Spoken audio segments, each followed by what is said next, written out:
Welcome to the Level Set. Good morning. We have what we anticipate being a very thought-provoking show.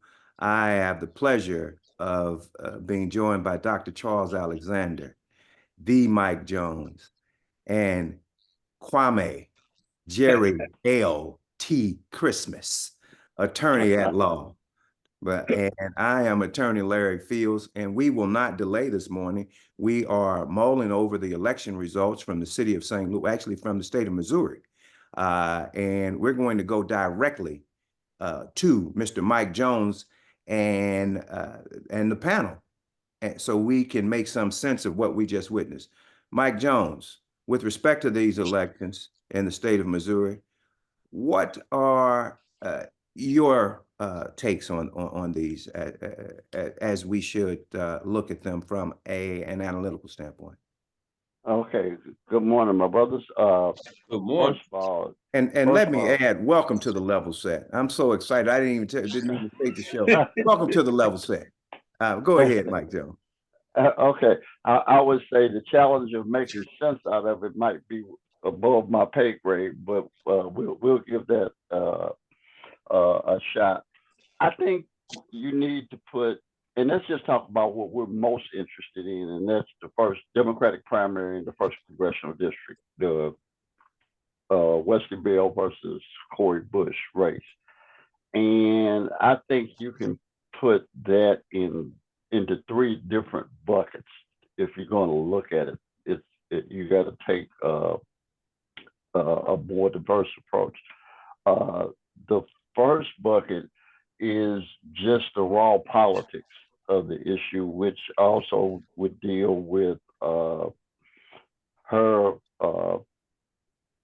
strengths and weaknesses as a politician. But ultimately, in politics, there is no moral basis for political decisions relative to power. You can have what you can take, you can keep what you can hold.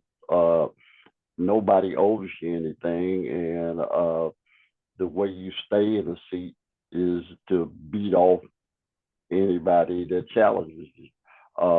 And if they successfully challenge you, it ain't your seat. Now, that's just the way the game goes.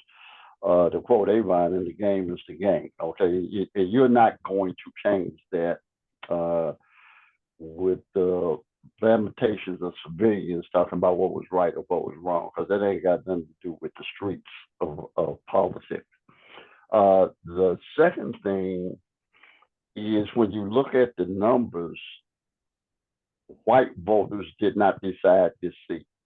There was no significant white backlash to Corey Bush. That basically black voters, or the sentiment of black voters, ultimately decided this seat, and we can talk about those numbers if you guys want to.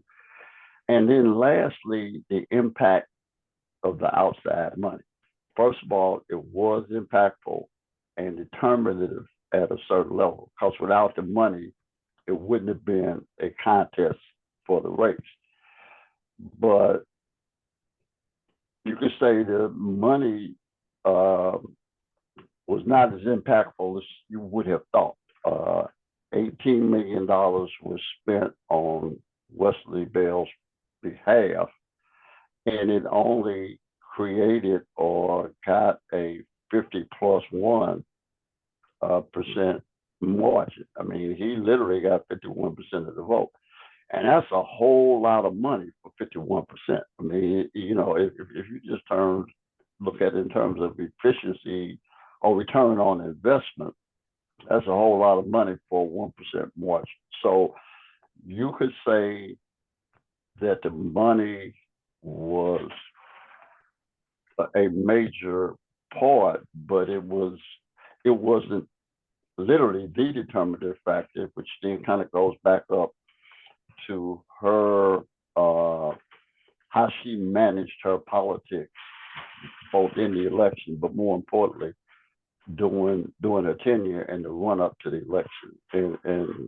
And you got to take all of that into consideration if you want to break this race down and have a conversation about it.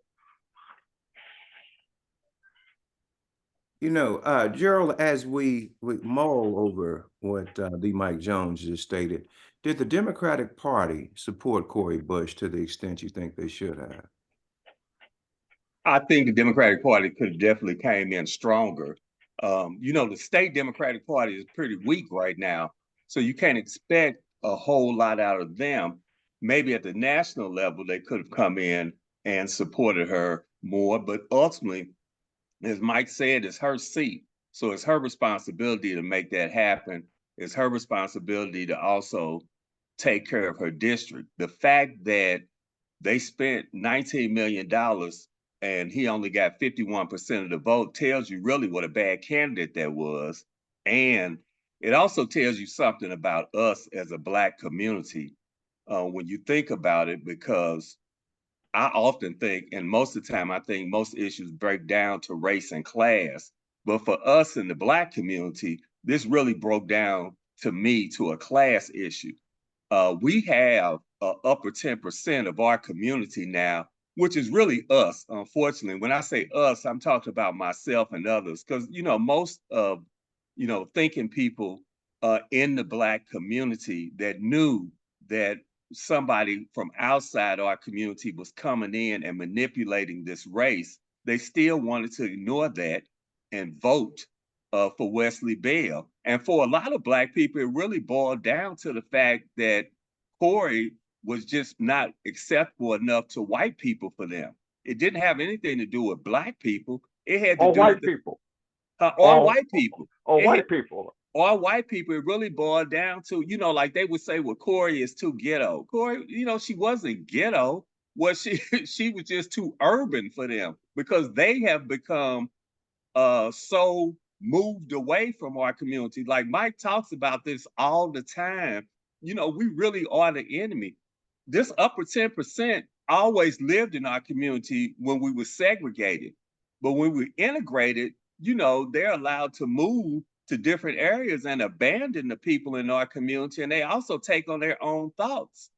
And so they think about what's going to be in their own individual best interest, then they think about what's going to be in the community interest. Larry, you and I both know we had Black individuals raising money for Wesley Bell from Black people when he already had a ton of money from APAC. It was no reason to ask Black people for any money for Wesley Bell. If you're going to ask money from Black people, to ask it for a Black cause. But this was not for a Black cause. And so that was one of the sad parts about it. And then also her first, her immaturity in politics and having this first tough race like this.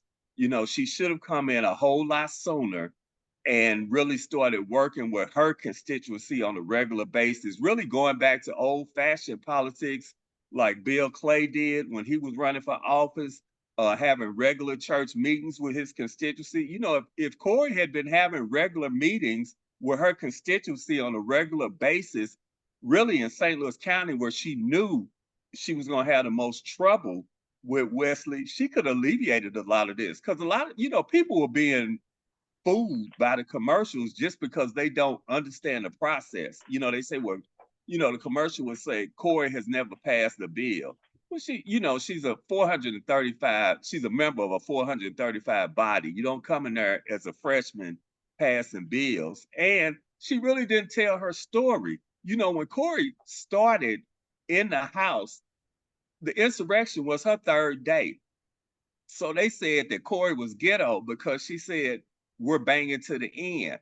But they didn't know the story behind that. The story behind that was that Cori escaped out of the chambers, made it back to her office. She was one of only two offices at that time that did not have a panic button or communications. So when they barricaded themselves in her office, they didn't have a panic button like the rest of the members of the House or a way to communicate.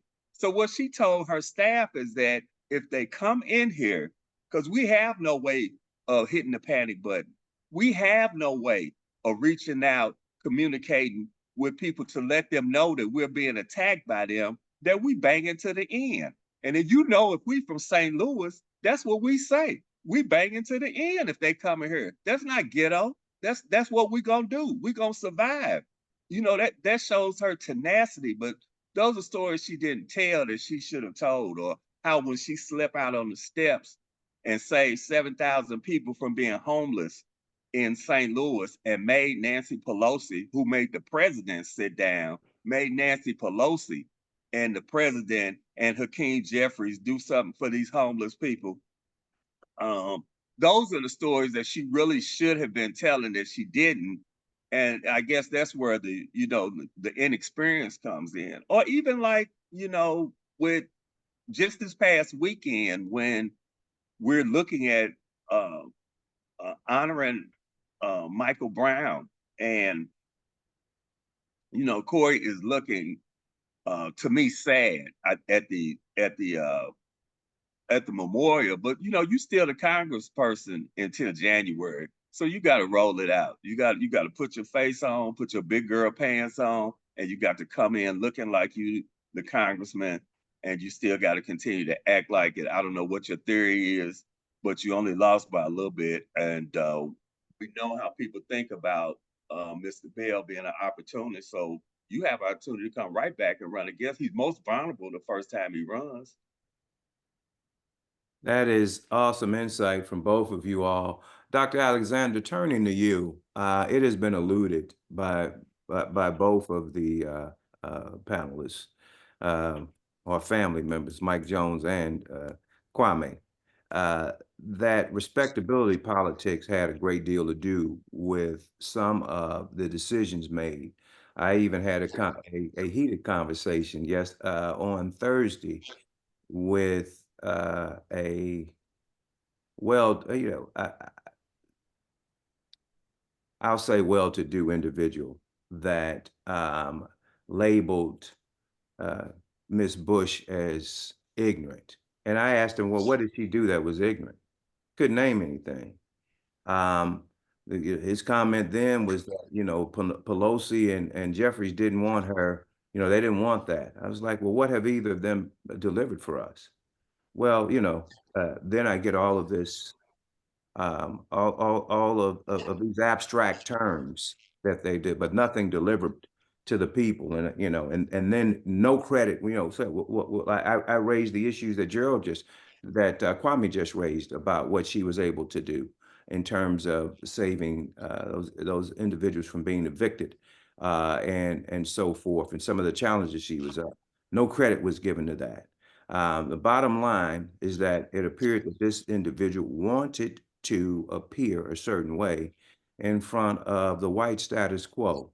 Is that an issue that we, you know, still are dealing with, Doc? Please help us understand that from a mental health standpoint. I would absolutely say that that's a issue that we're dealing with. I would guess that, you know, anywhere from, you know, 20 to 10%, you know, that whatever that top 20 to 10% of the Black community, whether we're talking about St. Louis, Chicago metropolitan area, Atlanta, and, you know, whatever these spaces are that we're talking about, we have a huge class divide. And Jerryl kind of, or excuse me, Kwame, Charlie K. Parker, kind of. Whatever you use is fine. We gonna if a man wants to be called by Kwame, we'll call him Kwame. He kind of alluded to this as well, in that, you know, we can wax poetic about back in the day when we all used to live together. We all used to live together because of housing covenants and racism. And as soon as folks could flee, and uh, we talk about white flight, but Black flight is a thing. And so we see that manifest in moments such as this. And and it took me a minute, you know, for us, you know, over the course of our conversations, some of our previous conversations, when I was hearing Kwame, my we was too big, because he wasn't talking about all of us. He was really talking about, you know, I understand now, you know, that Kwame was talking about, kind of that top 10% that feels this thing is too easy, and we are where we are, and blah blah blah blah blah, and that's because those with means, they don't care that Cori Bush was sitting on the steps, saving housing, because they blame the folks who are vulnerable for their own conditions. So they're literally blaming the victim. And so, they don't care about that. They're probably the same people who say, well, if you increase wages, then I got to pay more. That's they don't people. Let And so, Yeah, some of them, I think, Dr. Alexander, they just want to be on the side of whiteness, because I argue with someone, okay, I'm Affinia Healthcare. They work for Affinia Healthcare. And I asked them, I said, how much money did you all get as a result of Cori Bush? $1 million. That's part of the $2 billion that she brought here. They got $1 million, and he's still opposed to it. Now they were able to open. This is his employer. This is how his income is paid. They were able to open up another health facility as a result of her bringing 1 million in here, and he's still heavily advocating for Wesley Bell. And a lot of people, and this is the other thing too, Mike, we got a lot of Clay backlash. A lot of people came after Cori because they still mad because she beat Lacey. But she beat Lacey in a fair fight. That was a fair fight in the district amongst two Black people without any outside interference. But many people that I talked to were still upset about her unseating Lacey. And that's a whole nother conversation. Well, Kwame, I think what we have to have, we have to have as a side note to this issue is sexism in our community. Oh, without a doubt. That's an issue that we have to, we continue to ignore that. But a lot of people don't know that, a lot of men don't want to be led by a woman, and they're just as envious of Black women's success as white women are. I just ordered a book that talks about the ire that Black women's success raised in, white women's eyes and so forth. But but there are pockets in that top 10% that you spoke about that are certainly adverse to that. Doc, and we see that right now, Larry, that it seems like we're setting up that narrative in St. Louis, because we see that Michael Butler is just now saying he's entering the race against Tashara. Well, I mean, we're starting this whole mechanism of the Black man going after the Black woman for spots that we already have, which is not good politics. No, well, it started with Kim Gardner's replacement. It started with Kim, true. And we've seen a succession of that. But Doc, go ahead and please complete your thought. Then we want to go back to Mike Jones, because I would love to look at I want to look at the numbers, because I'm proud of what St. Louis City did. I want to look at the numbers if we can, Mr. Jones. But please complete your thought, Dr. Alexander. I'll also pivot to that last point, in that, that's not a new phenomenon either. And so in terms of, the sexism within the community, this is that recurring piece where, because we don't know what happened, when we see stuff, we look at all of this stuff as one-offs and new events, and well, now we suddenly have to respond to this sexism in the Black community. It has always been. Yes, it's from the civil rights movement.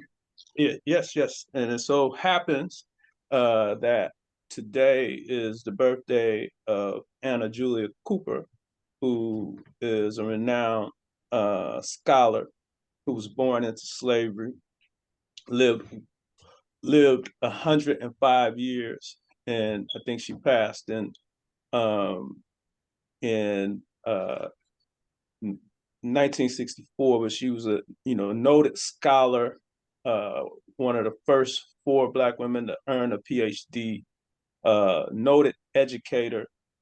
She taught at the M School, or started off as Washington School and then the M School, and now I think it's Dunbar in DC.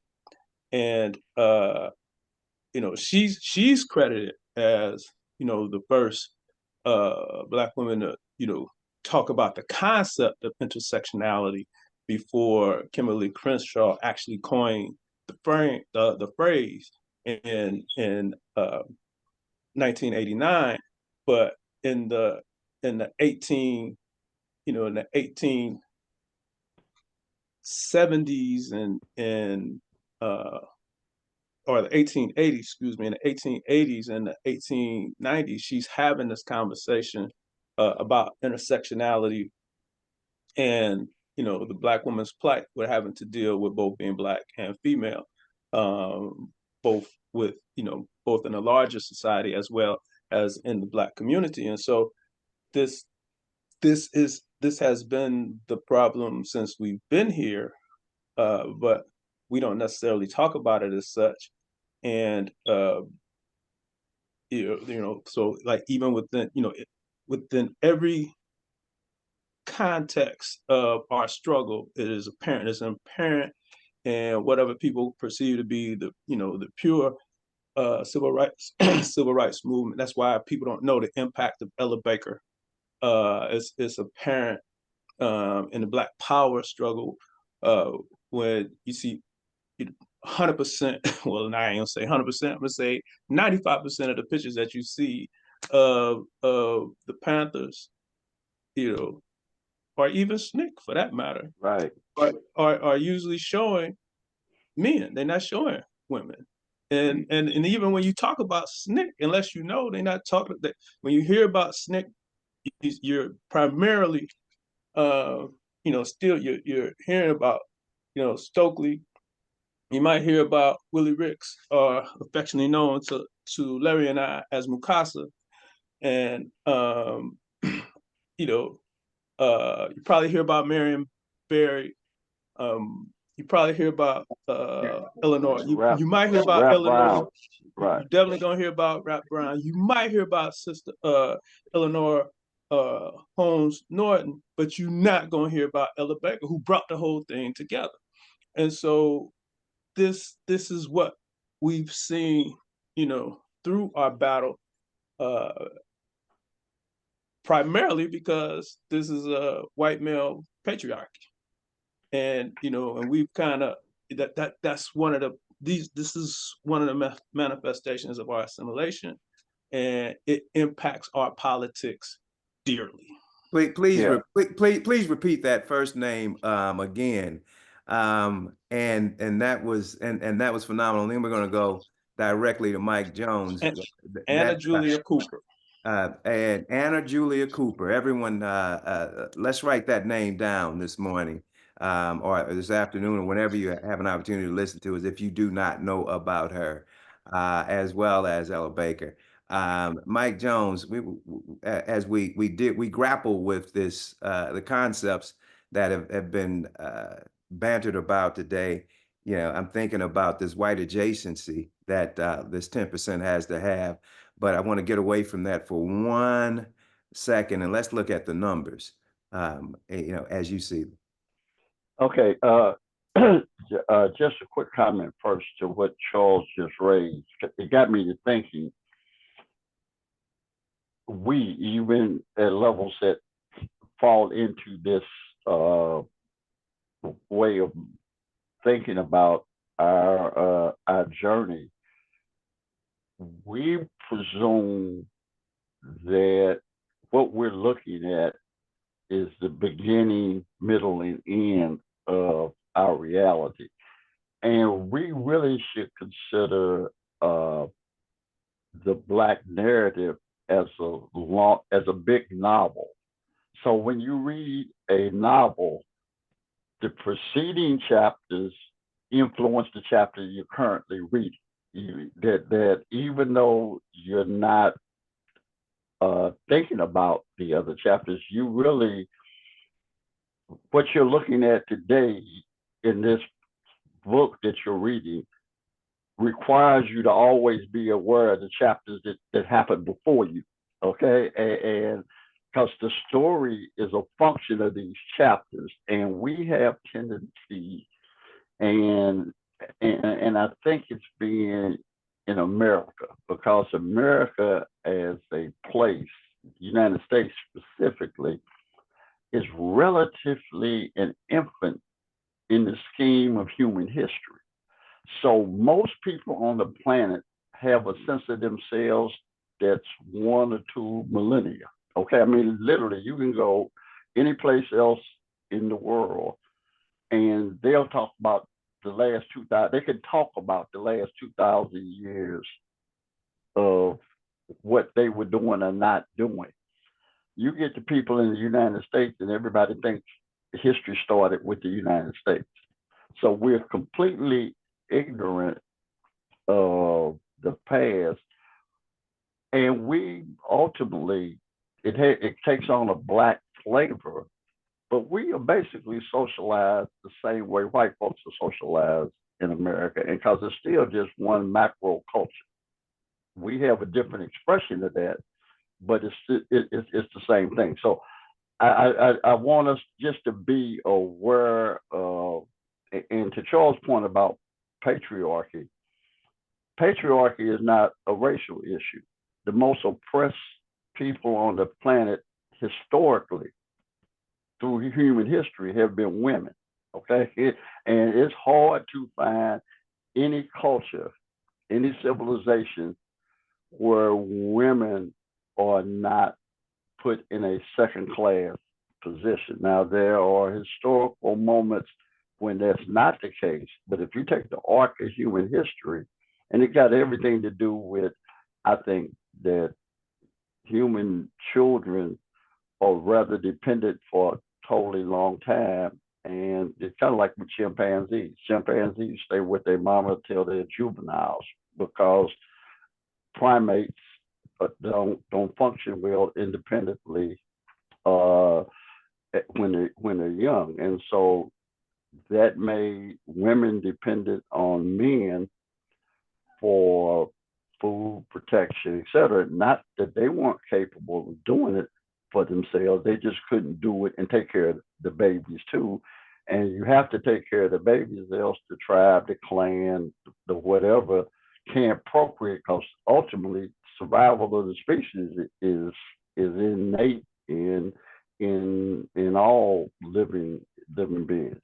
Having said that, the reality is Corey carried the city. I think she got about 53% of the vote in the city.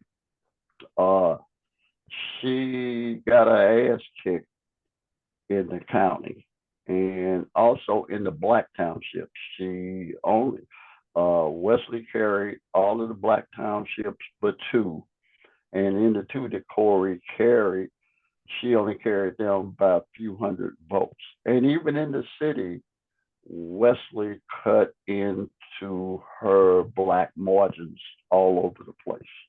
So Corey beat Steve Roberts 2 years ago, 70% of the vote, 60-some% of the vote in St. Louis County, even more than that in the city.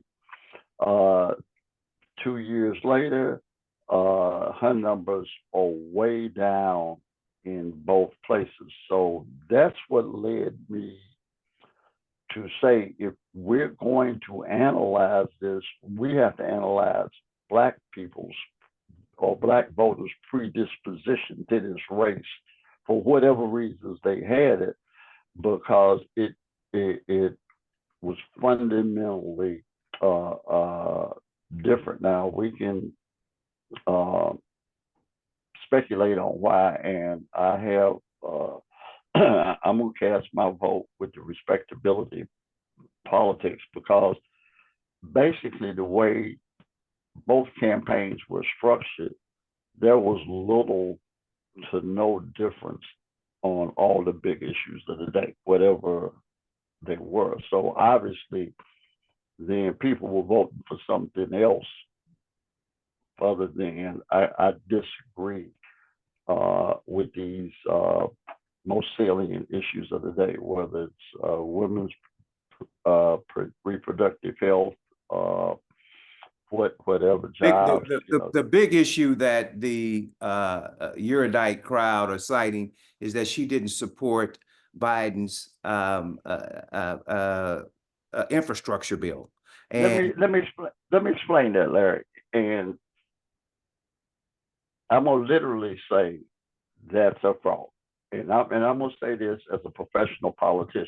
I understood the vote when she did it. First of all, Democrats control the House, and the Speaker controls the House vote. So if she and 5 others in the squad, I think, voted against it, the Speaker released them to vote because she had enough votes. They wanted to send a message about what was left out. Probably the Speaker wanted to send a message about what was left out. So yeah, we got enough to pass it. Go ahead and make the statement. Okay, we're gonna pass this. We're happy we passed it, but somebody needs to say, but we didn't get everything we should have got. Okay, so the Speaker wants that statement made. They wanted to make that statement. The Speaker didn't need their votes to pass it. Boom. So you let them go, and that happens all the time on big bills, or it can happen all the time. And I just want to add, Mike, I think you're absolutely right on that. The problem with Corey is that she was not understanding that her constituents don't understand that tactic. Jerryl, that was going to be my next comment. Oh, okay. I know that because I spent 4 decades as a professional politician. You ain't got to explain nothing to me. You got to explain everything to the public. Exactly. And you can't explain something that complicated in a re-election bid. This is why you come back to talk to people. As a soundbite. Huh? I said, as a soundbite. As a soundbite. Yeah, you can't do that. Now, and I got to do that in real time. I got to do that when I do it, so people can understand what I'm doing and why they benefit from it. There's something amateurs in this business believe. They believe because they're doing the right thing and their heart in the right place, that should be sufficient. No, it don't work like that. Being right, $5 will get you a small latte at Starbucks, but that's all it's worth. And so this is a skill set, and I got told something when I was in my late 20s before I ever got elected to anything. And a longtime friend who had known me all my life, was older than me, Arthur Chink Washington. And when he knew I was getting serious about this, he said, Mike, I'm going to tell you something, because he knew my college activist background, and this was his frame of reference. He said, you're going to have to decide whether you want to be a politician or a civil rights leader, because you can't be both. Okay? And that's the truth. You can't be both. Now, I have said activism can inform your politics. And as Bump said to Omar, every man got to have a code. So I'm not, as a set of moral parameters for your actions, I have no issue with that activism inform my politics. But I couldn't let an activist tell me how to operate in the political arena, because that's like a pacifist priest telling a gangster how to do their business. I mean, all that's gonna do is get you killed if you're the gangster, because the priest don't know what he's talking about. Okay, and so it's making that transition that is a requirement. Okay, I mean, there's a requirement of being in the business. Okay, and it's a fairly, on a good day, it's an amoral business. Okay, and it's rarely an ethical business, and you just understand that as Avon said about they work. The game is the game, man. I mean, it don't change. Here's what I used to say to people when they were thinking about doing this kind of work. I said, you will never change the game. What you got to do is work to not let the game change you. Okay, that's the challenge. But the game, but you're going metaphorically speaking, the reason you carry a gun is because everybody else got a gun. Okay, and you got to be prepared to use yours because everybody else is prepared to use theirs. And if you're not up to that, then don't do this. Okay, just find something else to do. Go volunteer at the church basement and the free lunch thing, but you ain't got no business doing this. So And I one think the last, additional problem, though, Mike, is that we here in this area, and it's been going on for a long time. I think this goes all the way back to William Clay Sr., is that we have not done an effective job here of training people about how the game works and what they need to do, which is why we're in this era now with all of these entrepreneur politicians, as you would say, who don't know what they're doing and don't understand the game. And that is exactly, why she voted that way and why the squad voted that way. They would not have voted that way if they didn't already know that bill was going to pass. You know that because of politics. I know that because I worked in the Senate and I was trying to explain that to people. But that's something that Corey, as you indicated, should have already done and been over with people so that they clearly understood it. That was, to me, one of the bad things I thought about Wesley's campaign is because although one bad thing was that they were using the APAC money, but then they were really using it to misguide our people. You understand what I'm saying? And the fact that he wanted to take the lead in miseducating our people is problematic for me. Now, I'm not saying he's supposed to have any kind of conscience because he's running for politics, but just the whole idea that our people are just being totally misled, and it keeps us in this continuous loop of ignorance and misunderstanding.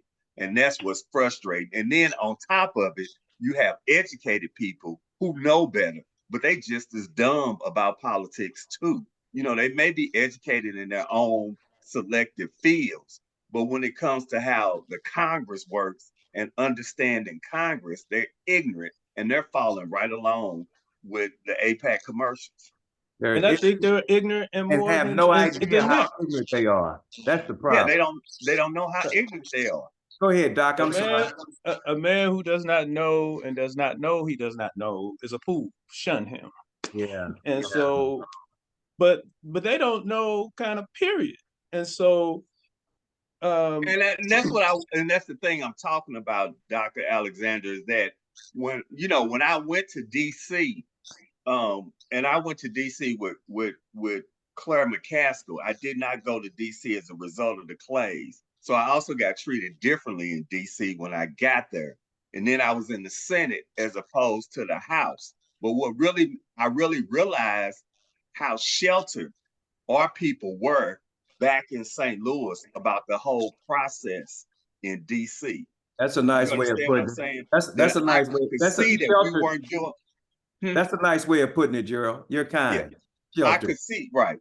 I could see right off how, we weren't doing our due diligence. Our representation in DC was not doing their due diligence in enlightening their constituents. But then I also saw from politics that that's one way to stay in office and stay ahead if the people don't know. So and that's one of the I'm coming with a whole different intent than what they're coming with. and that's one of the points. So we talked about this before. So, like, when folks read Fanon, they don't know that 75% of his conversation is really about the Black masses and Black leadership. They think he's just going hard on white folks all the time. And and what he's talking about is the impact of that colonial education, right? And so, one of his, quotes that I really enjoy is like, the masses can understand whatever whatever there is to be taught, provided you want them to know, right? And so to your point, if it's not your intent to teach it, then then of course they won't know it. But if you want them to know it, then the masses are capable of understanding all of it. And so, which is why it's very effective for our teacher to use sports metaphors, because they line up the same way.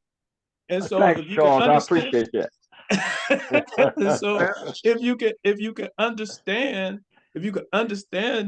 these games that we watch, then you could certainly understand, you know, politics.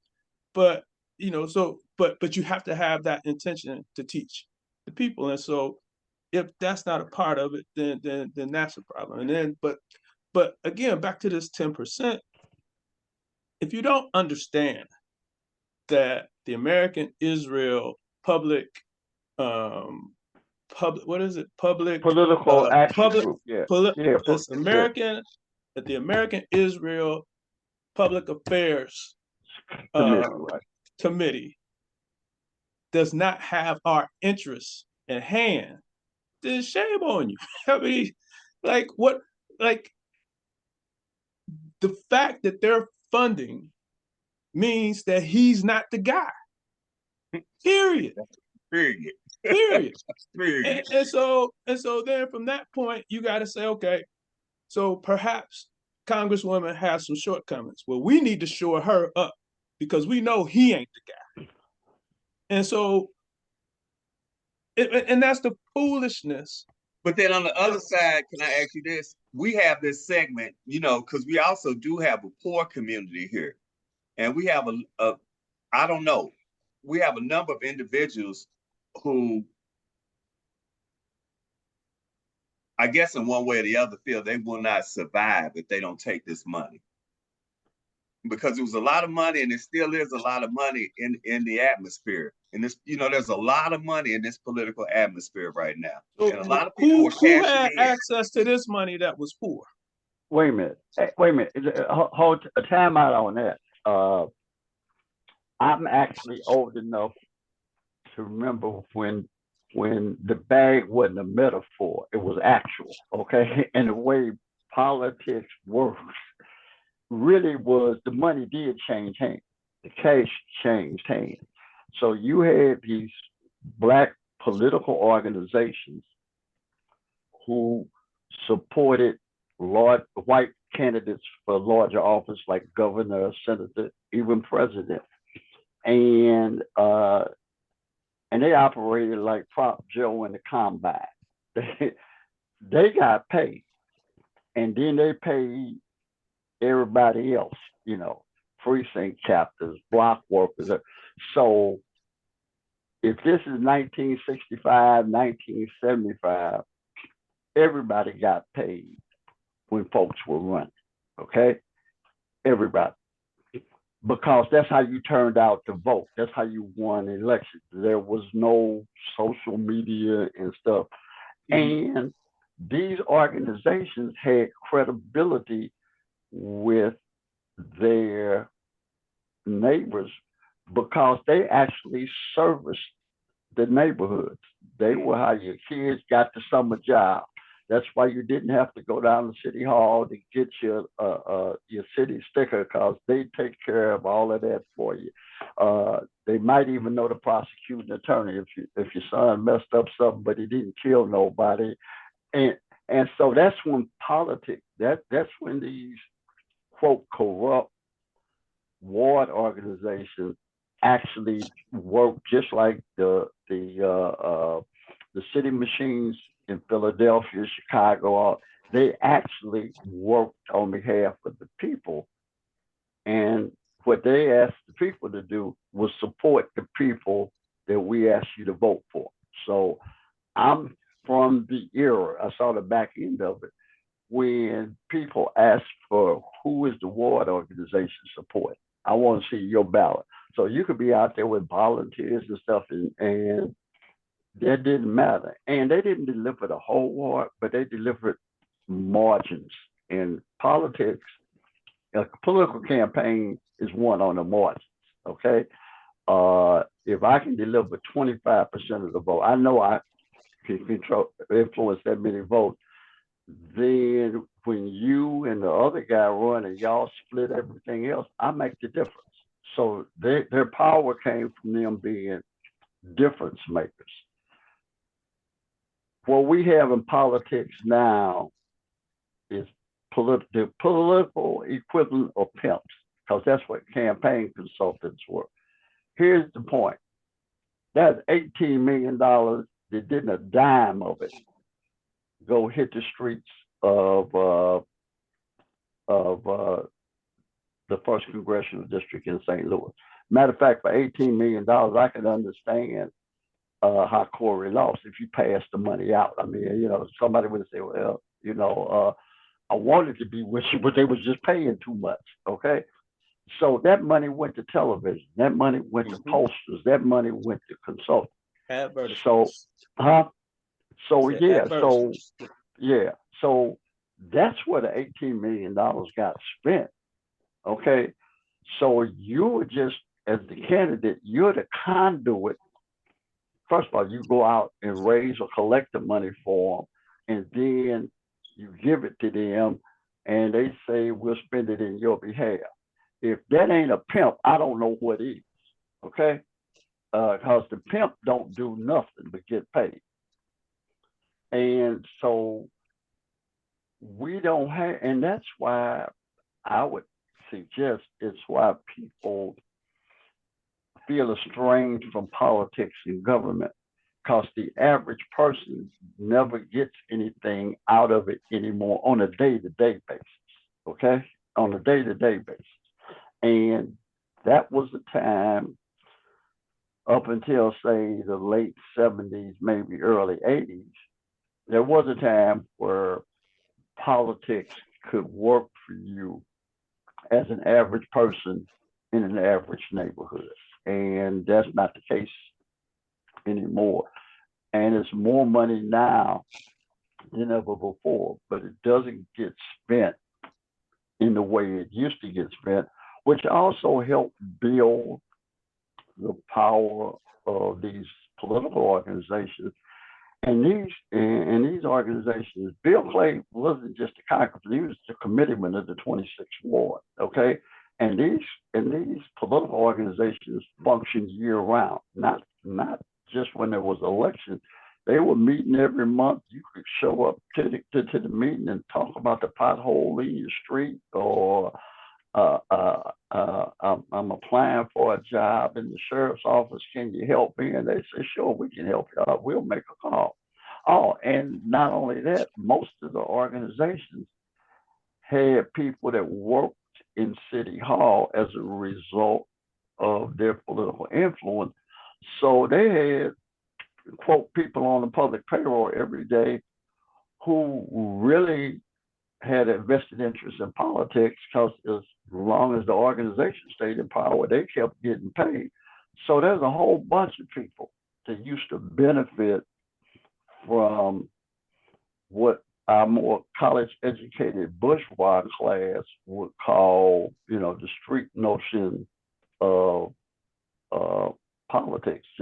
Just like we used to make money off the numbers.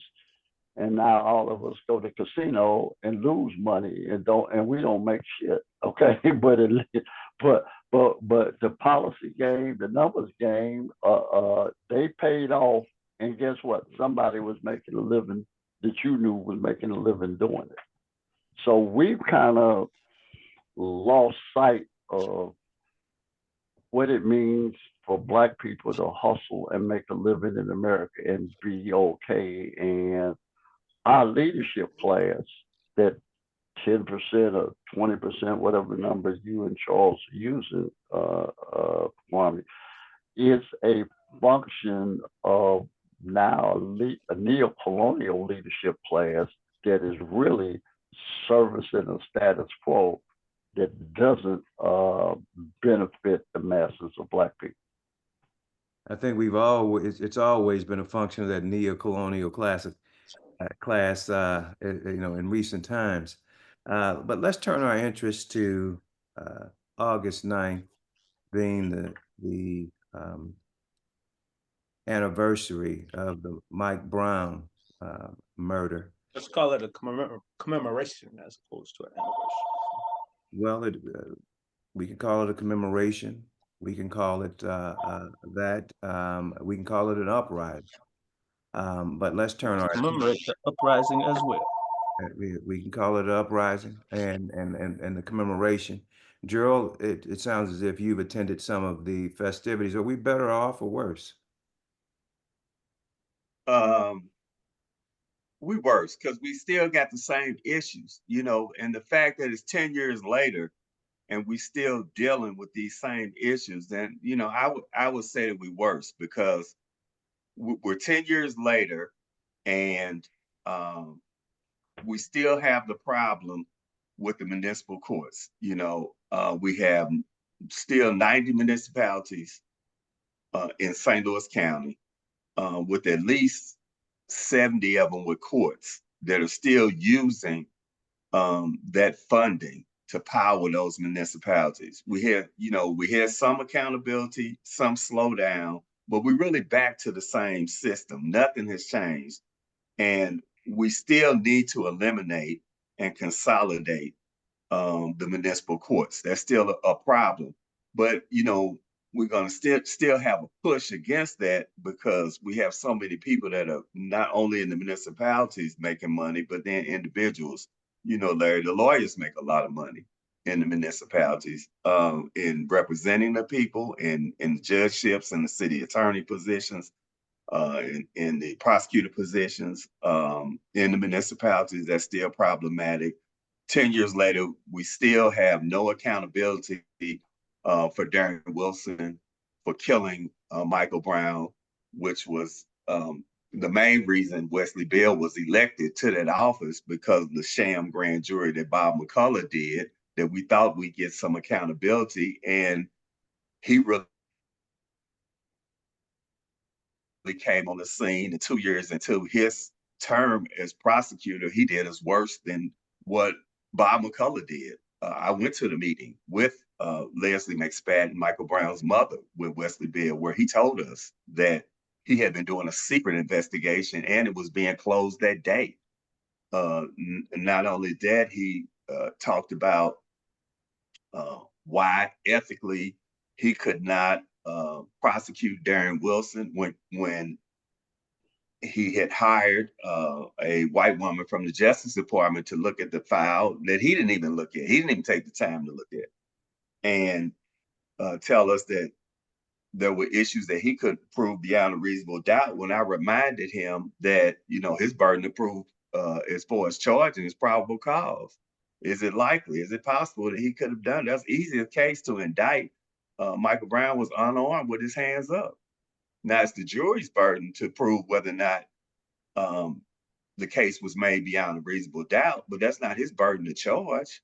And I reminded him that I've never seen the bar or anyone say anything to a prosecutor about their charging decisions. When he replied to me, look what they're doing to Kim. What did Kim have to do with that situation then? That told me then we run into a whole courage issue there. We got up, Leslie was very upset. She got up, she was ready to go. Soon as I walked out, the press started calling me on my cell phone. I came back and asked, I said, you getting ready to have a press conference? He said, yes, he's getting ready to have a press conference. This whole thing was planned out, that he was not going to indict. He was going to have a press conference. And he's telling us this all on the same day, along with the closing of this so-called secret investigation. It was so disrespectful to the family and to the community that put you in that office. Then you look at the settlement, the 1.5 that the county paid out to the Brown family. That's one of the lowest settlements in these type of cases that we've seen. And clearly, if there's civil liability, there's criminal liability. And then when you look at just that office as a whole, the conviction rates are just as high as McCullough, and the conviction rates of Black women is even higher. So I don't see us in a better place. We're just in a different place 10 years later, but I don't see us in a better place. Dr. Alexander, what is your analysis on where we are now, as opposed to years ago, during this commemoration? So I also think we're in a different place, and it appears that there are some, like, Ferguson in particular, it appears that there are some things that have changed for the better, and then there seems like there are some things that, if they've changed, can't really tell what the relative value of the change is. Like, I understand what there's been 5 or 6 police chiefs, since this has occurred, so the racial makeup of the police department has changed, but it does not sound like there's any stability in in the police department or in public safety whatsoever. And in Ferguson. And so there's a Black mayor, but again, I don't know how that has benefited the masses. And I know that the racial component of it still exists, and so that part's probably never going to go away. But those things that, in theory, we should be able to control, we're still not really in control of. And clearly, that's not just Ferguson. That Ferguson being the center, being ground zero for the uprising. It gets to be a microcosm for the metropolitan area, and hence this whole thing, as St. Louis historically has kind of been, another one of those pieces that most folks don't understand. But we still find ourselves firmly entrenched in the same battle that we've ever been in. A lot having to do with the things that we were talking about today, and in the the initial conversation about what we understand about the operations of our municipal governments, what we understand about the operations of our county, what we understand about our operations of the state and federal, and so on. And like we can't walk that line from our house to the federal government or to the presidency. We don't really understand that. We don't understand, who we talk to. So in the midst of all of this police, state-sanctioned violence, people are steady. I demand action from the president. Policing is local. We don't understand that. we don't really understand what that means. And to Mike's point, like there was a time where you had these kind of issues, you can go to the committeeman. Folks don't even know that exists, and if it exists, or if they even know that this person is the committeeman, they don't even know what types of things that they can go talk to the committee person about, how that person can help them to find resolve. And so we have not, significantly improved in terms of our, ability to understand all of the moving parts. The other piece is, for me, that is disturbing, is that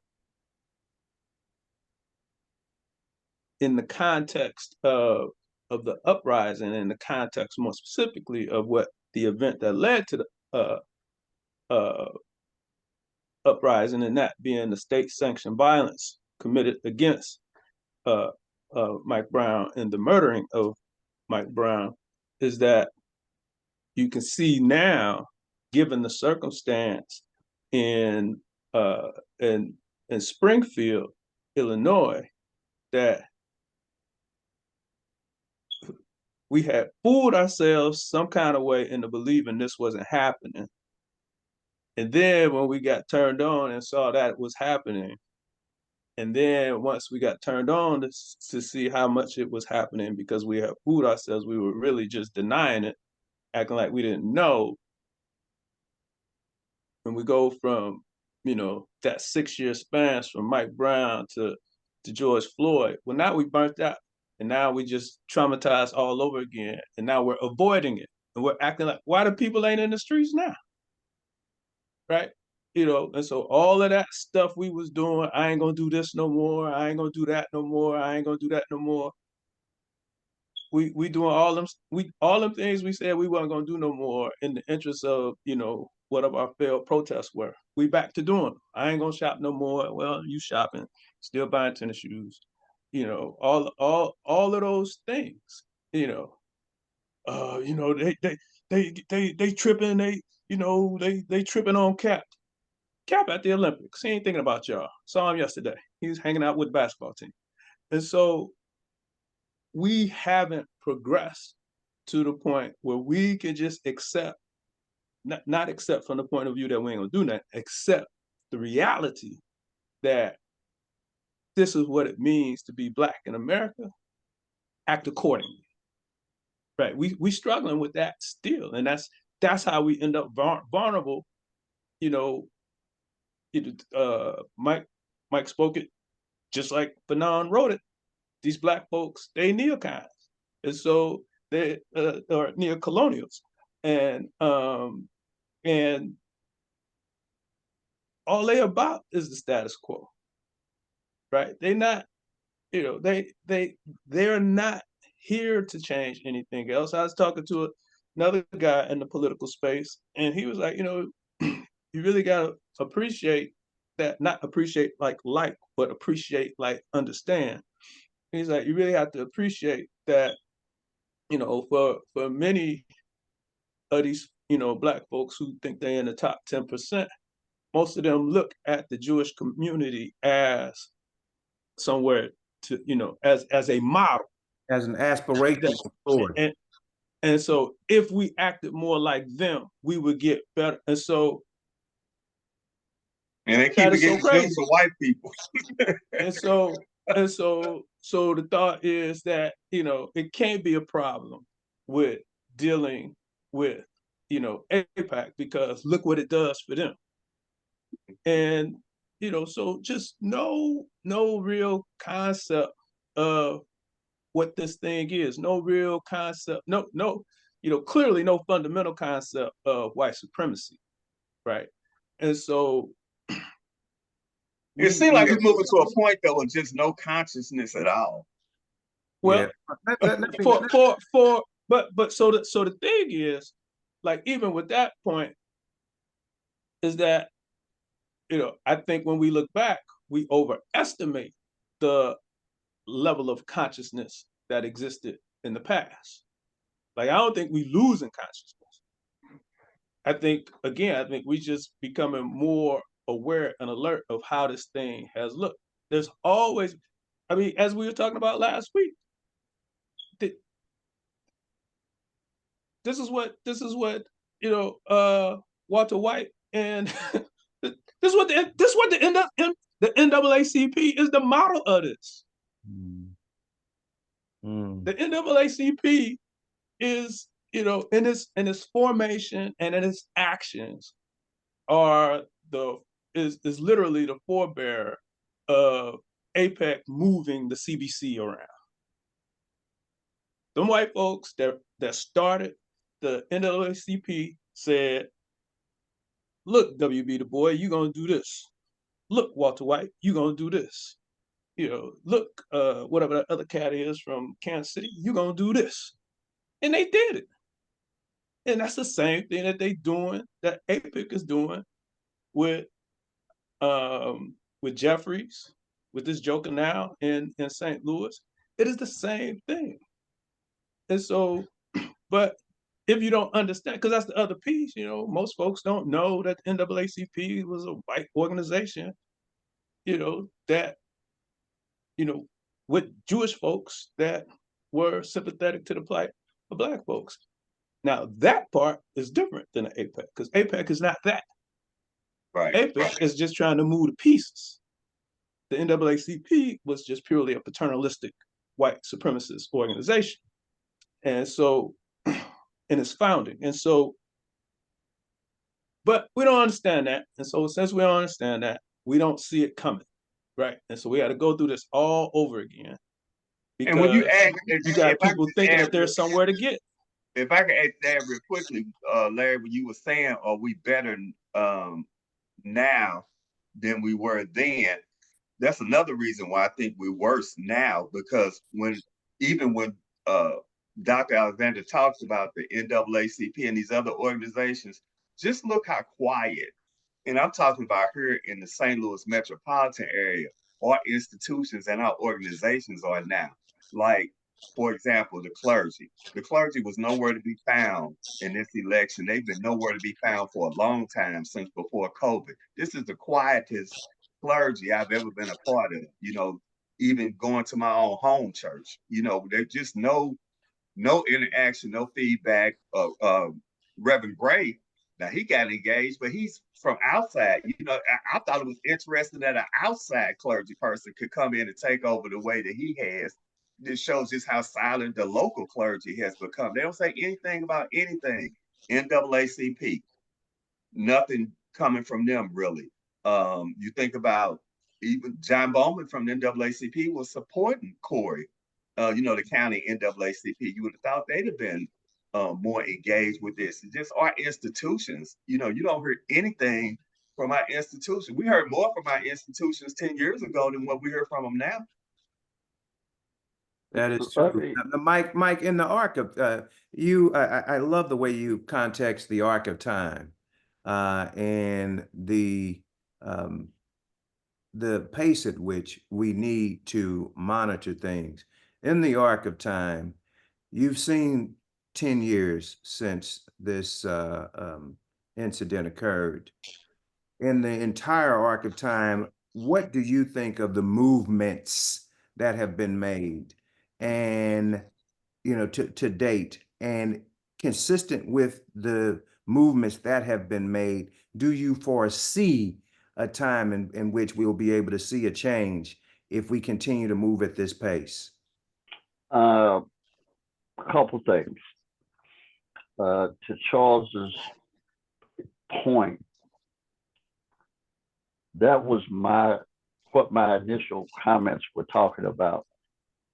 We read this chapter like the other chapters didn't exist. We're not reading the narrative, because if you did, you'd know what happened in the preceding chapters set up something in this current chapter. So, Larry, to your point, I think we are along a continuum, and I want to say something about Ferguson. If you are from outside the St. Louis area and you looked at the uprising 10 years ago, you would have thought that all of St. Louis was engaged in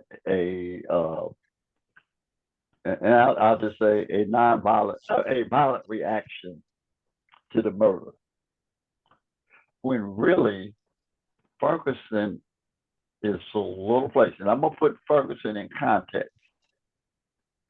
There are about 1 million people in St. Louis County, 997,000, 995,000, something like that. There are 18,000 people in Ferguson, in the city of St. Louis, that has lost over 50% of its population in the last 50 years. There are 290,000 people in St. Louis. There are 14 wards in the city of St. Louis, political subdivision, everybody from a big city knows about wards. There are 20,000 people in each ward in the city of St. Louis, an underpopulated, devastated city. So really, when you talk about Ferguson, you ain't talking about a city. You ain't talking about a place. You're talking about a ward in the city of St. Louis. Literally the exact same size from a population standpoint. Now, what's insane is they had a police department to begin with. Okay, now that's the crazy part of it. Okay, to Jerryl's first point, you could, if you would, I was the alderman of the 21st ward. I couldn't go into the mayor's office and say I want my own police department. The mayor would have said, "Brother, please." Okay, and court system. Don't forget about the court system too. Right, yeah, and I want my own court system. Right, yeah, and throw in a fire truck too. Okay. So, I mean, that's how inane the whole conversation is. So, you all are having a conversation in a macro sense about something that's as big as a minute. Now, I think there's something there to discuss, but you also need some context for it. I mean, so now, Larry, to your bigger point, I think as I'm aging out, and I accept, and I say that I accept my elder status, hopefully gracefully and with a level of humility. Okay, but we are going through a paradigm shift in America, and if for no other reason, then we are going through a generational change that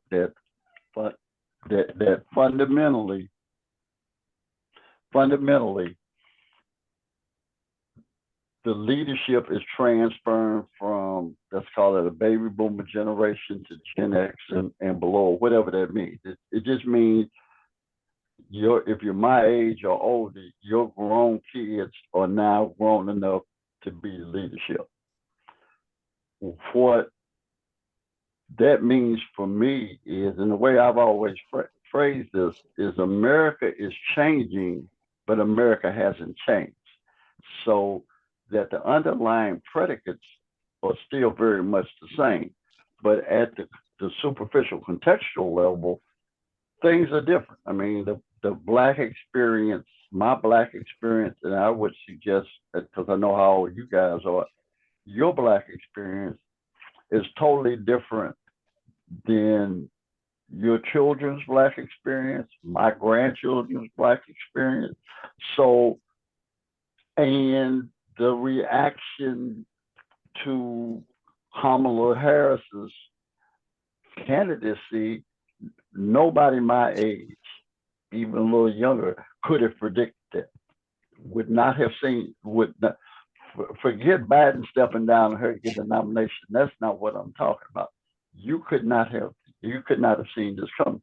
You wouldn't have seen, I didn't see Obama come. Okay.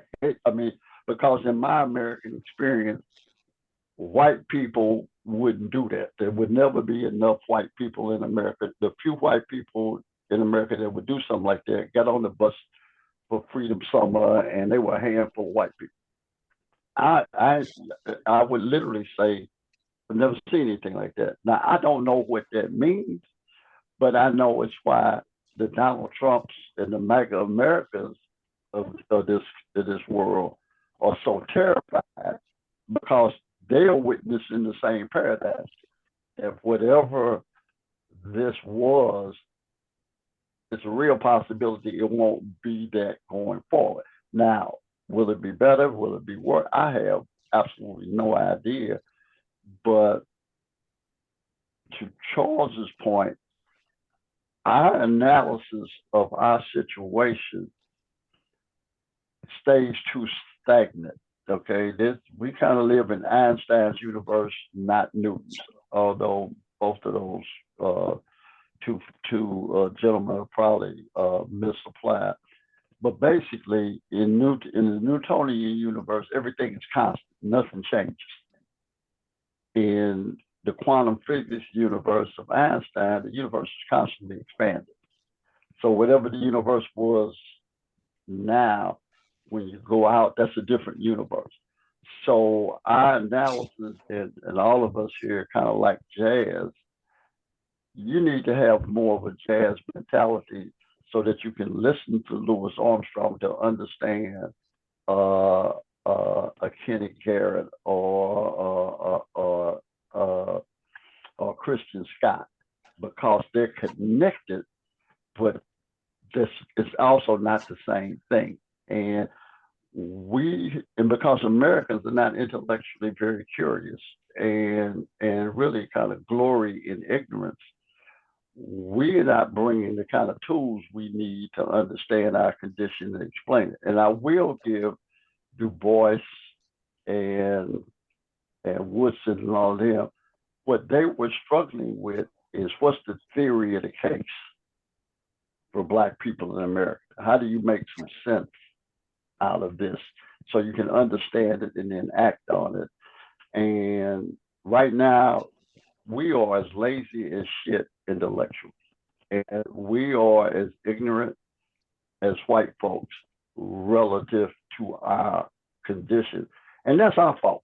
That ain't white folks' fault. That's our fault. We used to produce Du Boises and Frantz Fanons or Derek Bales, and we don't anymore. Yeah. To speak of in mass, or if we do, we don't raise them up to a higher standard to say this is the intellectual bar, social analysis that we're shooting for. So we end up talking about a lot of bullshit in local stuff that has no real contextual meaning, that you could take this lesson and then apply it to something then larger. So that's the challenge. I think that's why we show up here every Saturday to have these conversations. I think that is, Mike, because times are just easier now. Easier for Black people than they were then. I do. There's a cliche that goes something like this: hard times make strong leaders. Strong leaders make good times. Good times make weak leaders.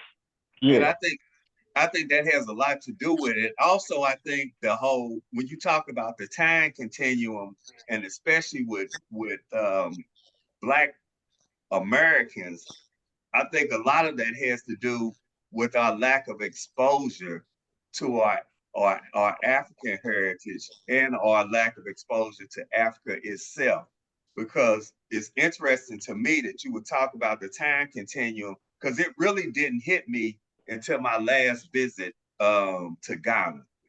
When I was in Ghana and I was thinking about this whole time continuum, and I was thinking about, when you think about, from our enslavement, you want to say 1619 to where we are now, in 2024, you're only talking about a period of 400 and some odd years, which is a small amount of time in the whole continuum of time. And especially when you think about the achievements and the progression that we have always made as African people.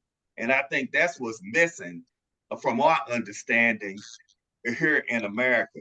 This little time period that we would consider ourselves down is just a blip on the whole scale of time, because we know when you go back and you in Africa and you look at ancient times, before we even started counting time as we know it now, before we knew civilization as we know it now and the way we count time, that we were on top of the world, that we were engineers, that we were astrologers, that we were mathematicians. We were doing all of this before we even knew civilization as it is now. And even from when we started counting time, we know the times that African people have always been dominant in this world. So this time period that we're in now is really just a blip, but we don't understand that. Well, Jerryl, to that point, the world has always been more integrated than we expect, because people in the Mediterranean and Asia knew about Africa. Africa knew about them. So this world has had the connectivity. I think part of our ignorance comes from we keep trying to figure out this American thing. Right. And so if you start as an American, you got the window this way too closed. But if you consider yourself part of the African diaspora, then that by definition connects you to a bigger story for a longer period of time to way more people. Okay. Well, so if you consider yourself African, okay. But what else could you be? Yeah, I mean, Right. if you Well, everybody, that's the thing, is that that is the everybody don't thing. consider themselves African. They do And not. Right. so, yeah, So if you and so consider that's, they yourself don't think they're African, all diasporic. that They don't comes think in, any of that. yeah, it comes into shape. Well, let's move to our final topic. Fascinating conversation from you gentlemen. As you all know, in 1914, July 14th, somewhere between July 14th, the UNIA was founded, the United Negro Improvement Association, by the Honorable Marcus Garvey. And yeah, but my question to you all is, if in fact we certainly employed what the Honorable Marcus Garvey attempted us to employ, which is essentially to do for self, how would these issues that we've spoken about today impact us? If in fact we would have had the temerity and the fortitude to create the systems and to see ourselves as we are, as Africans and Americans, Maroons, many of us, and Africans and Americans, where would we be? And what are the possibilities?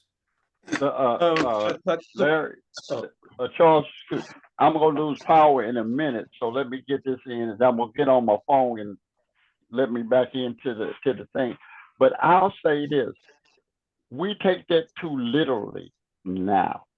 When Garvey and anybody in that era, the world was a place-based thing. I mean, most people existed in wherever their space was. So the notion of literal self-sufficiency was a reality. I think if you live in the third decade of the 21st century, the world is an integrated place, whether you like it or not. So you have to develop a different notion of what self-sufficiency means. I would suggest that it's more intellectual frame of reference. It's more about how you understand the world independent of how somebody else may be looking at it. You're bringing a perspective to it so that no matter where you are or what you're doing, you are always in your space. Okay. Let me ask you this, Mike, yeah. Along those lines. With that backdrop, when you still see every Fortune 500 company run by white males, with few exceptions, when you still see all of your major utilities based on the intersectionality of your desires and those of the owners' desires run by white males, is this still a situation where we should assume to give up more control now to be a part of that? Larry, I'm saying if you look at that and presume that's not the norm, okay, that's your foundation of reality is that's not the norm. I think one of the things we wrestle with, because first of all, I don't know how to recreate Standard Oil. Okay, I mean, some of these things are here, so you're going to have to reimagine a social structure where that's not the norm. So, trying to make capitalism work don't make no sense unless you already a billionaire. Okay, so the fact that we truly come from a communal experience as a people. Our ancestral DNA, and the fact that all of us want to be entrepreneurs is nuts.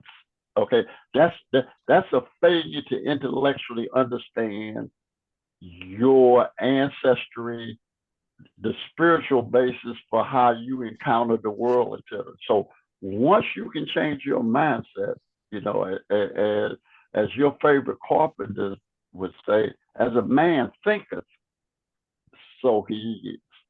That's right. So it is not literally what's in front of you.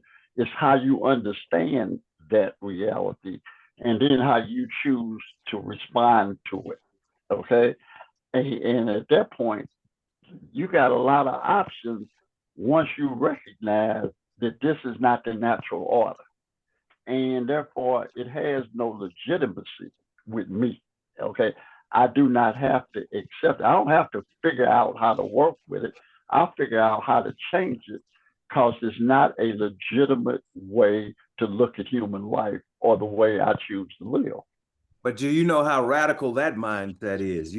How many of that Oh hell, those yeah. 10% that you've talked about, that in itself is a radical notion that the status quo is, I do not feel comfortable waking up in a world where everything is run by someone who's proven to be my sworn enemy. What are your thoughts on that, Dr. Alexander? Uh, I don't want to think that this is very complicated or complex. I just think it's an is. And so, what are the things that would be necessary? Like, so, like if we say we can hold some other things constant, then in theory, there would be no need for APEC.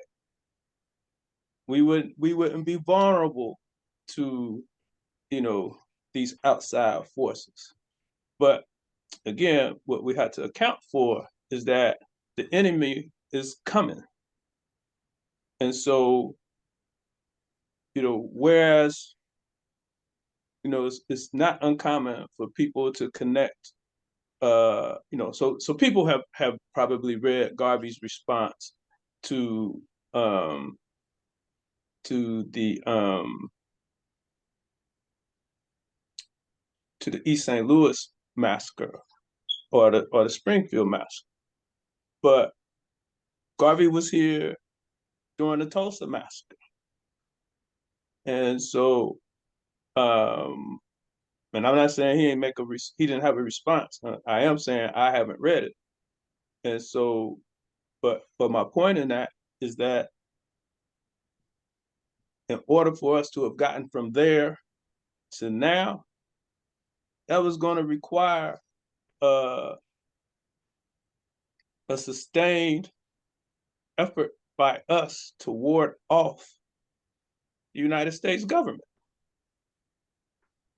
And and that is a tall task. And we have not proven that our institutions can withstand that onslaught, because they have infiltrated everything we've ever had. And so, but to me, again, that's also part and parcel of the problem, is that we don't understand this thing. If this thing can overthrow a country, it can certainly tear down an organization. And so, if it can overthrow a country, it can destabilize a ward, it can destabilize Ferguson, right? And then if you put a whole bunch of Fergusons together, so that you got, how many wards you say we got in St. Louis, Mike? 14. So 14. if you can destabilize any ward, you can destabilize 14 of them. And so if you can destabilize yes, that's what we are up against. That's what we are up against. Yes. And so we haven't really right-sized the enemy. Now, there's a degree to which, in the face of that that I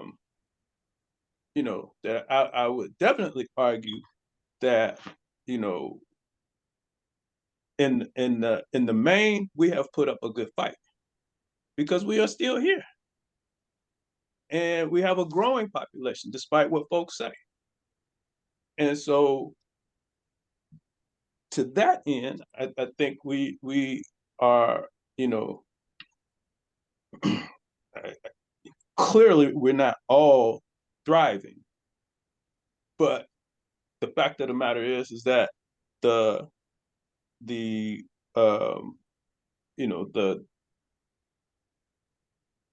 what would be considered, like that, the impoverished sector, that number isn't, that percentage. Now, I'm not talking about the pure number, but that percentage is actually kind of shrinking.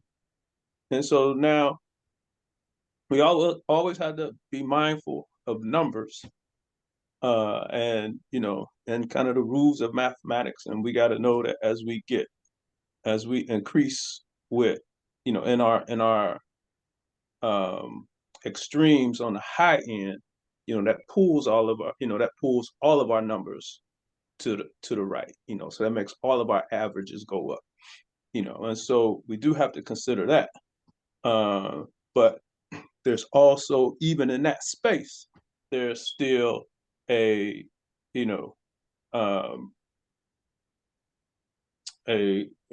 daunting reality that's cast when you consider that it's 11 Black billionaires in the U.S., 11 or 12, something like that. Like that.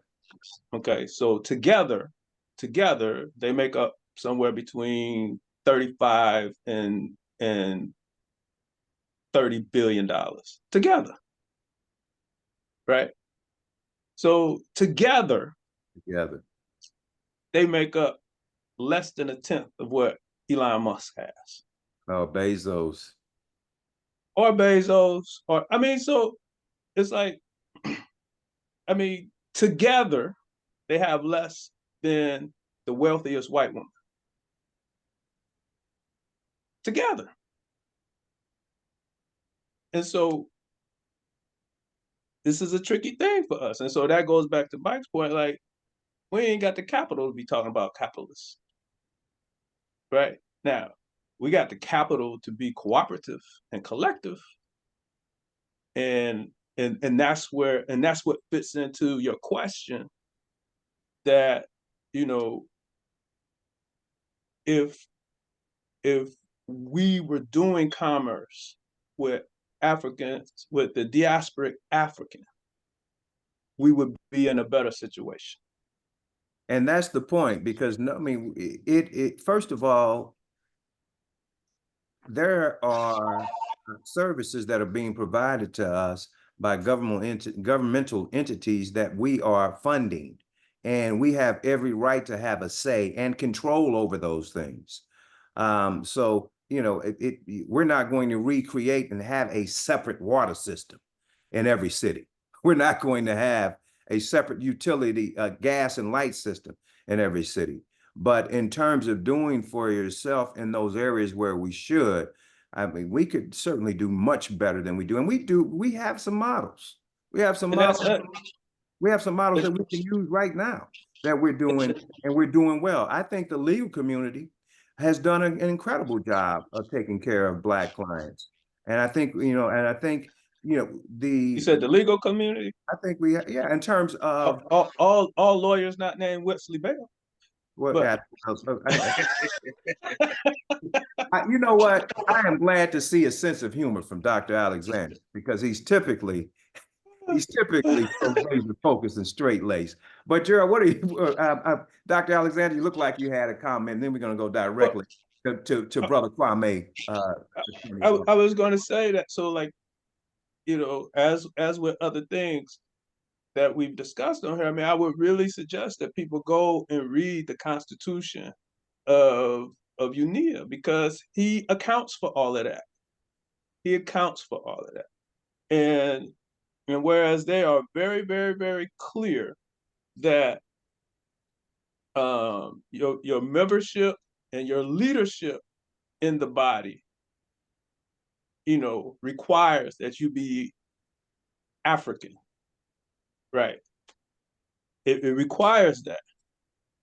It is also written into the Constitution that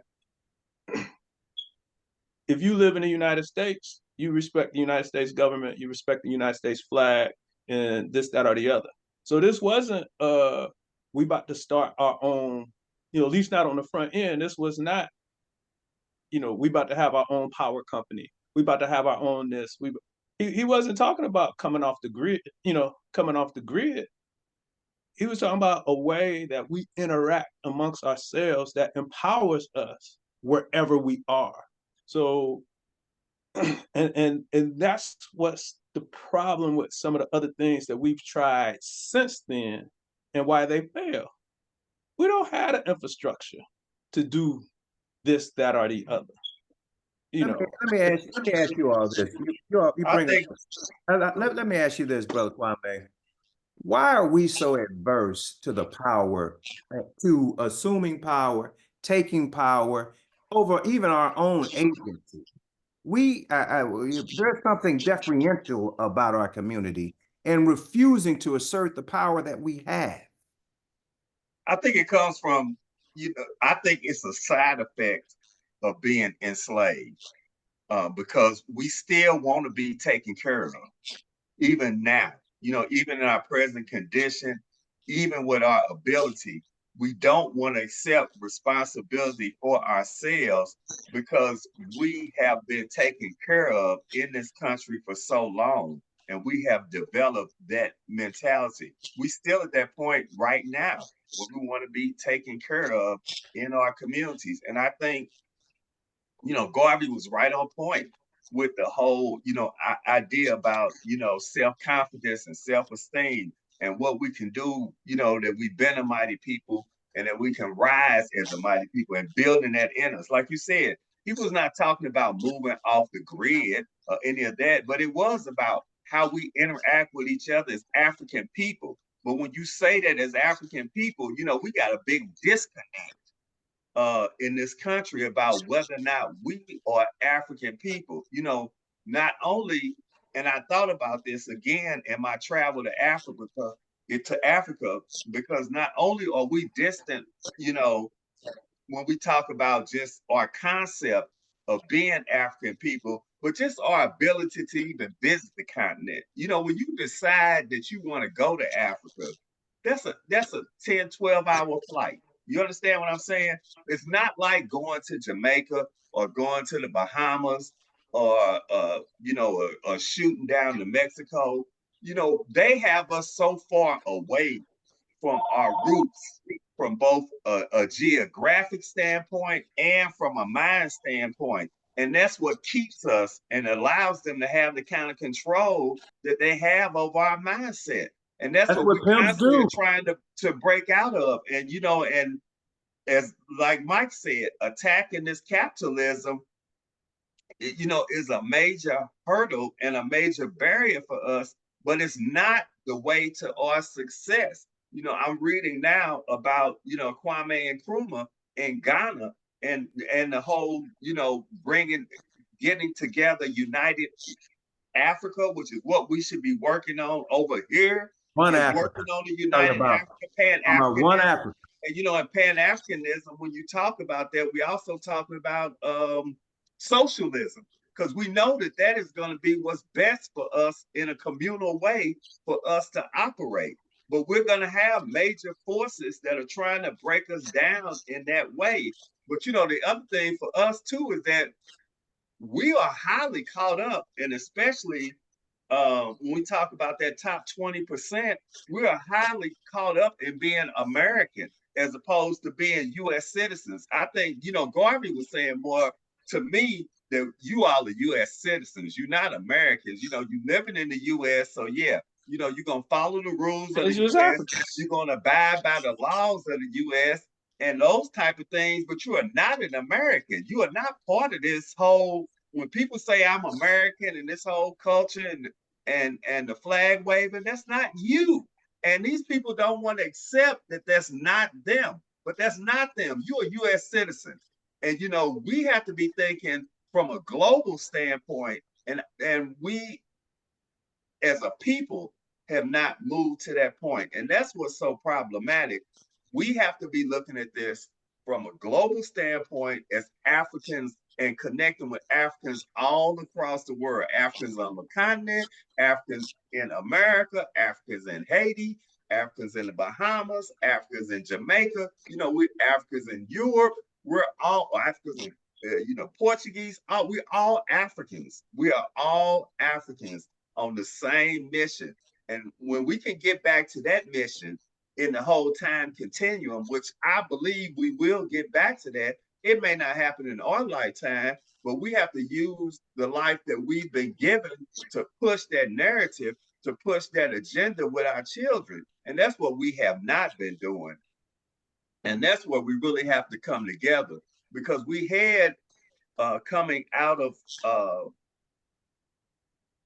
bondage, we had a mindset in bondage, and we had a mindset coming out of that we really lost, and we lost it in this time period. It became lost with us.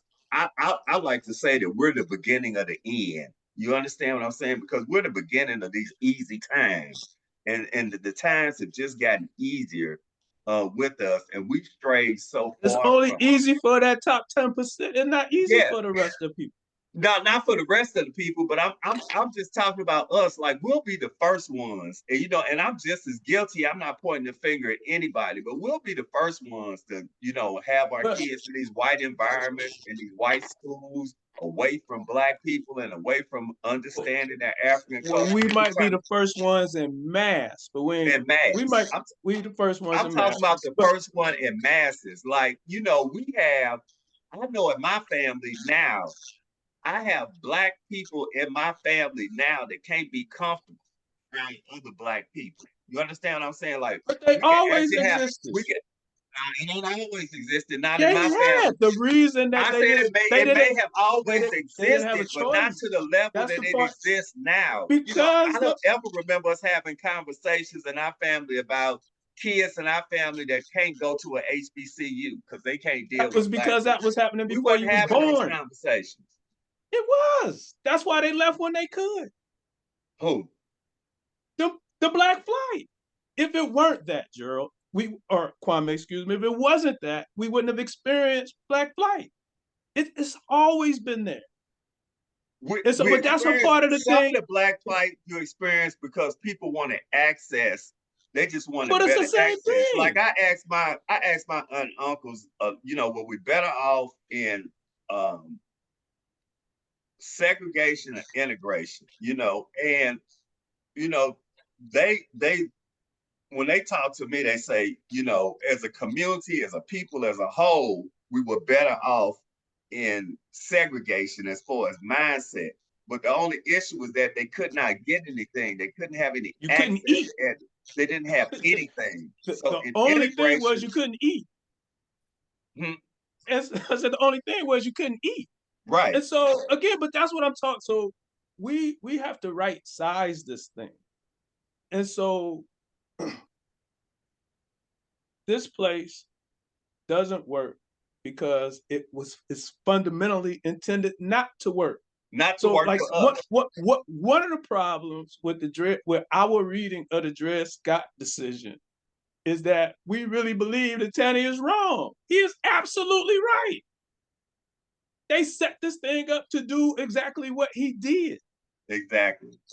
It was never their intention for us to be. Their intention for there to be any rights that a white man had to respect. That was never their intention. And what's so crazy here in St. Louis, we still honor the old courthouse. When we get ready to have a Martin Luther King march, we started, instead of us coming together and saying they need to blow up the old courthouse, we spending $2 or $3 million right now to refurbish that foolishness. We don't understand. Like, we don't have. We don't understand right here in St. Louis. There's no reason for us to which is ground the zero. Old courthouse. It's nothing but a symbol of oppression, and we absolutely. holding this. But so is the cross. but so is the cross. Mhm. And Well, so my whole, you got to take my tax money into refurbishing. all I'm saying is we don't do well with symbols. And so, but that is a function of this experience that we've had. And so we're vulnerable to certain things because we are cooperative. So it's not that we are a commercial people. We just were not capitalists, right? Not independent of our our interaction. We've always been, we're communal people. We're always thinking of we were always came in as a thought of the whole community. So we're always involved in exchange. We're always, and even when we talk about that, we started off earlier talking about that that sexist point of view with men and women, but it's often interested in Africa. Lineage falls through the woman. In many tribes, Ashanti tribe and many tribes, the lineage falls through the woman, not the man. We see, Jerryl, you bring up, in most nations that was the case. We cannot imitate this patriarchy over here. It doesn't work for us. It doesn't work for us. The vast majority. That's how we end up with Wesley Bell. The vast majority of us have married wives that are equal or more equal to us than our white counterparts. I mean, that's why. I mean, even inside of the established income earned by Black couples, the reason why the tax code has never worked for us is because the tax code is set up for one individual in a house to have significantly more income than the other. Our incomes typically, equivalent around the same. Now you gentlemen, we may be anonymous, even though we have wives that have high, values, salaries, and so forth. But we may out earn them, but that's not the norm. That's not the norm, and it's never been the norm. Black men and Black women have always been well on par. I've gone as far as I've gone on record to say I've never dated a woman that I wasn't a little afraid of. I've just never been attracted to them. And so, but girl, you're muted. Kwame, you're muted. Felony convictions. A third of Black men have felony convictions, which means that they don't even have the opportunity to have these high earning occupations. That means they're either incarcerated or they in these low level jobs, what Trump calls these black jobs that the immigrants are coming in and taking. And again, that's appealing because that's how they all think. And that's the other problem with this, is that we want to say to ourselves that if not for him, they wouldn't think that way. And that's not true, right? So that is appealing to them because, I mean, he says it because it's appealing to them, and it's appealing to them because it's endemic to them. So that is the nature of this thing. And so we still kind of struggle with the implications of being here and how it touches But also everything. What he was saying, Dr. Alexander, was true. They are coming in and taking these low-level jobs. We get sensitive about it, when he says it. But again, but it's the truth. We had an out for that, and it starts way back that was that again. So just like Garvey and his executive team laid out their constitution, this low level job thing was something that even in the context of the enslavement, this is what was being discussed during the color conventions. If that's the kind of job that you gotta have, you keep that as long as you could do something better. And so the fight that we're having right now is, we don't have to have those jobs. We don't, and we're claiming those jobs. Yeah. And if we use those jobs, then we need to use. So if you're going to work at McDonald's, try to get into the management training program. Food service is a career path. Right. Franchising is a career path. And so, Doc, we still get caught up though, Larry and Doc, in this whole American thing, just like with what's happening now with Kamala.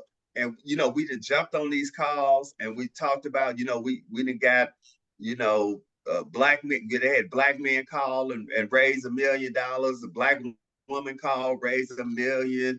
Talk about, you know, a D9 call and all of this. If we could do this as a result Well, churches of do it every this week. They political just don't thing, go we to the could have people. been They go doing to this the as a pastors. result of our own issues. You know what I'm saying? I just think it's interesting that, you know, we'll get this call for this presidency and we'll all jump on the bandwagon and we raise $1 million in one night, you know, for this political cause that we really, as black people, don't need to contribute $1 million to. I'm telling you, it doesn't make any sense to me at all because we already got our own set of problems that we need to contribute $1 million to. But it's just interesting how we will all jump on to give $1 million to this and raise this $1 million in one night. And we could have been doing this. We could have been raising $1 million a We could quarter. always be You know doing what I'm that. saying? But some of that It's too, just again, ridiculous. And some nobody of will that, point out how ridiculous this is. And talk some about, of you know, that, now it's all this talking, all three of us in different, all four of us, including Mike, are in these different fraternities that we talking about now. You heard all this conversation about what a force the D9 is going to be in this election, and they about to see what the D9 can do, and all of this. It's like, well, what we been? You know, we've been having problems in the black community that we could have long addressed before we talk about Kamala going to the White House.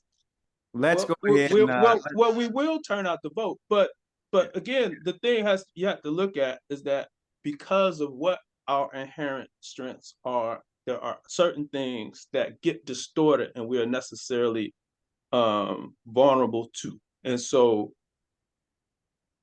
what we saw was collective and cooperative Economics. works in economics. Yes, that's fundamental to who we are.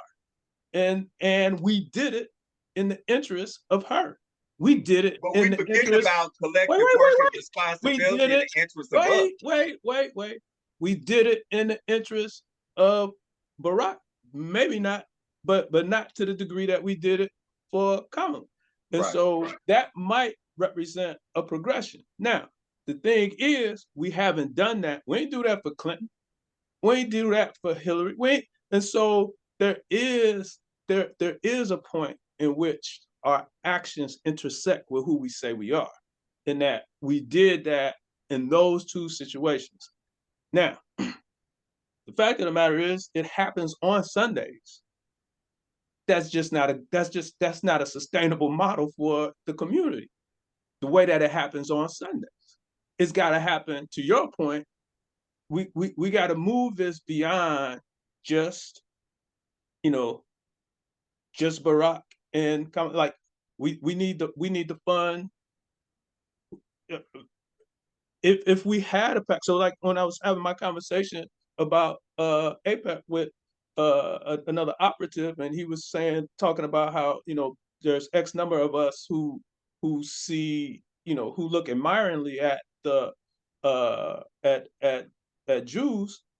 He's like, we need to have our own packs. Yeah, we do, but it's a few reasons why the wealth disparities exist in the manner in which they do. But we could still put money where we need to put money. We need to do that. We could do that, and that's part of what you're saying. And so we can do that, and then the people that we won't be vulnerable. But we're not supporting those folks at the ground level anyway, having nothing to do. So like if APEC hadn't come, I don't know that Cori Bush was going to raise any more money than what she was going to raise otherwise, because we don't invest there. And so what we have to do is figure out where we pool, where we collect, and then where we distribute. So one of the things that I've been planning to look at is like, are those numbers that they generated, how remarkable are those numbers? Are those numbers more remarkable because of the time, or are they more remarkable because of the amount? Because what I need to look at is, what numbers like, you talking about? the numbers the 1.5 and the 1.3 or whatever that was. We had the call. The call. Okay. So are those numbers remarkable because, well, actually, I know part of that answer. I mean, we've done 2 million in a day on Giving Tuesday at Morehouse. We've done that. We've done 1 million in a day on Giving Tuesday at Morehouse. I need to look and see what the UNCF does when they do their telethon. So there are these things that we do this for, right? And so we gotta be a little more thoughtful about how we do them, and we got to be a little more intentional. Much the same way that you talk about Africa. If you're going to Africa, that's a very intentional trip because it ain't nothing convenient about any of that. You're not in the neighborhood when you go, huh? And I think that was intentional. When I look back no on question. it, I think it was intentional. No question. No question. Well, listen, I mean, so then you got to read Eric Williams. His book about Europe's impact on Africa. But again, when we look at this whole thing, again, when we go back to Garvey's focus on Africa was that Africa was being fleeced by Europe. Mm-hmm. And so, and the other part implicit in it is that the reason that there are diasporic Africans by and large is because of Europe and because of the slave trade. And so, so you got to put us, us all working together, and that's the whole problem. That's the whole problem with Africa. The resources in Africa are not being used for Africa. They're being used for, and that's what Africa for the African meant. Right. Now, they're being used for the U.S. They're being used for Great Britain. Yes. And so if we talk about going back to the question, if we talk about how do we get from him to now, then Kwame mentioned Nkrumah. Then again, we got to account for that, right? They sabotaged Nkrumah. Nkrumah said, "I need some money. I want to work with the West. I need some help with my infrastructure." They said no, so he pivoted to Russia. Boom, you got to go. Same thing, Patrice Lumumba tries to work with the West. Russia never participated in the slave trade, if that's correct. Isn't that correct? I believe that is correct. Okay, that's what I thought. And so, and not only that, Russia what Russia did participate in is overthrowing colonial powers on the continent.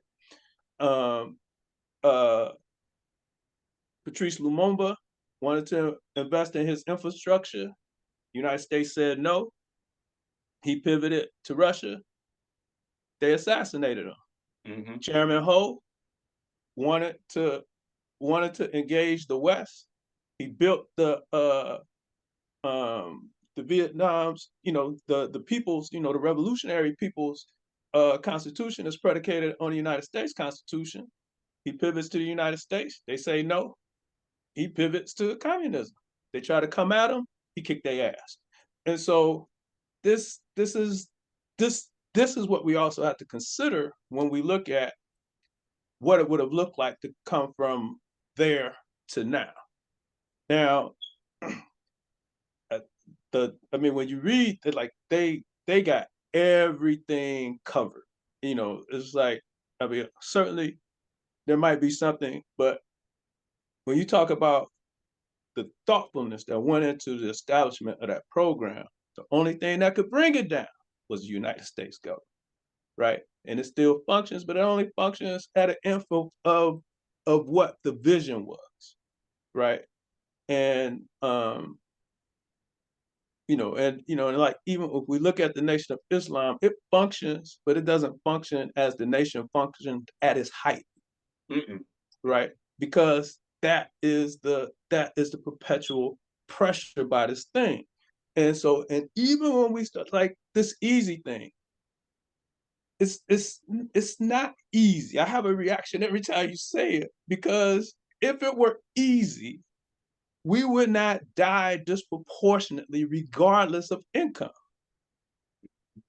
Infant mortality, maternal mortality, the top 5 causes of death, all of that is across the thing, right?